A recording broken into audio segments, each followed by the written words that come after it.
Keeping an eye on the broader markets and keeping an eye on shares of UPS, down about 6% after the company reported earnings this morning. The company did actually beat on most of the main metrics. Adjusted EPS above analyst estimates, revenue in the quarter above analyst estimates, and the company boosting its full-year sales forecast as well as providing an adjusted earnings forecast ahead of analyst estimates. A testament here to a lot of changes that the CEO has made over the last few months to wean themselves off some of the lower margin business and move deeper into some of the higher margin products and services. Pleased to say that the CEO of UPS, Carol Tomé, she joins us right now on the heels of that earnings report. And Carol, I do want to start off with the guidance for the rest of the year. It looks relatively strong. And I know you've talked in the past that not only 2026 would be a good year for this company, but you alluded last quarter that 2027 could potentially be even better. Are we still on track to see that?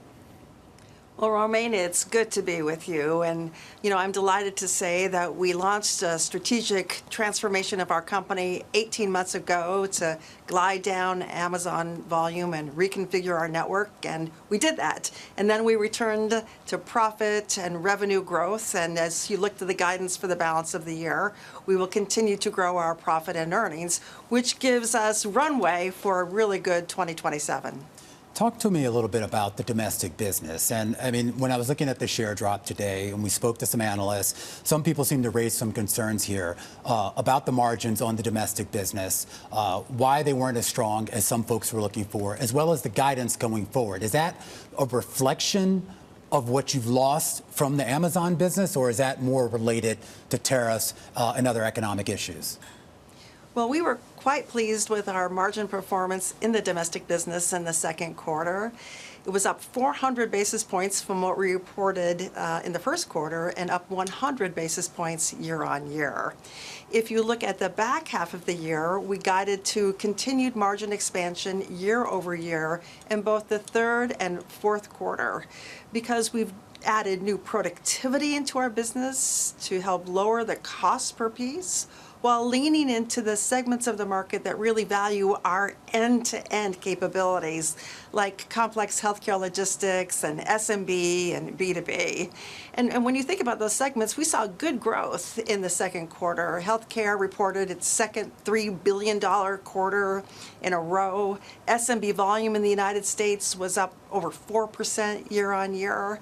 And we're gaining share in industrial and automotive. So I'm super pleased about the progress that we're making and the results that we'll deliver. I do want to talk about healthcare in a bit, but I'm just curious, though, on the domestic business, because, I mean, there is a disparity between what we saw on the adjusted numbers and on the GAAP basis, which seems to suggest that some of the positive that we saw is coming from cost cuttings. But as we get into that second half of the year, and you could correct me if I'm wrong, you're saying U.S. revenue per piece growth is going to be about 4 to 4.5% in the second half. That would be down sequentially from 9+% that we saw in Q2. Average daily volume is also supposed to decrease, although I think either you or the CFO alluded that was more seasonal factors. Just kind of square the circle as to why there seems to be some deceleration with regards to the U.S. business. Yeah, happy to do so. So first of all, on the volume side, while volume will be down year over year, that's a reflection of the Amazon glide down dynamic. Because while if you look at the third and fourth quarter of last year, we glided down volume in the first and second quarter of this year, so the year-over-year comparison makes the volume look negative. But if you ignore Amazon, we'll actually grow volume in our U.S. business, just like we did in the second quarter if you ignore Amazon. On the RPP differences, in the second quarter, we had strong RPP growth driven by solid base rates, customer mix improvements, as well as fuel. And fuel was about half of that RPP growth in the second quarter. There's a lot of volatility in the fuel market, as you know. Yeah. We think some of the strength in fuel will carry, but not all of it. So we are expecting not to see the kind of benefits in the back half of the year as we did in the second quarter. We're also up against a couple of tough comparisons year on year because we made some price adjustments last year that aren't repeating this year. So all in all, as long as we have our RPP growing faster than our cost per piece, well, we're going to expand our margin. With regards to the relationship with Amazon, you said on the call you're basically about 9% of your revenues now from Amazon. That's significantly lower than the 13, 14% that we saw a few years ago. Are you planning to sort of get that share down even further? Is there some sort of floor either that you want or a contractual floor that maybe you have to abide by? Our glide down is behind us. We're all about focusing on growth.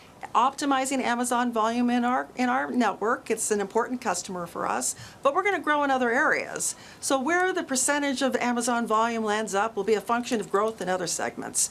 And we'll report on that as we go. So talk about the supply chain solutions. You kind of alluded to healthcare, cold chain, a lot of that. Decent growth there. I think supply chain was 8% higher. Margins are pretty healthy in the low double digits as well. Is that the growth story that investors should be focusing on? Complex healthcare logistics is a big growth story for UPS because we are the only carrier that owns all the assets necessary to provide control and visibility for this very important package. It's actually not a package, it's a patient.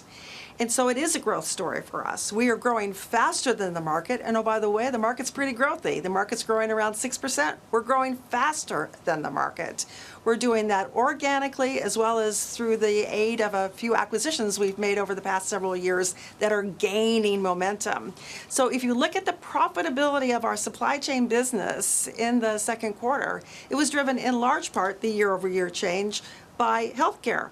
But we also saw good profitability improvement in our digital business, and this would include Roadie and Happy Returns. With regards to the digital business, and also more importantly, just some of the changes that you made to the warehouses with regards to automation, how much does that help your cost structure going forward, particularly in the context of meeting some of the guidance that you've given? So we've invested in automation in our network in a meaningful way. Get this, at the end of the second quarter, 68.5% of the volume that flowed through our network in the United States went through an automated building. That's up 400 basis points from a year ago. And to put that in perspective, that meant we had over 330 million packages going through an automated process more than last year.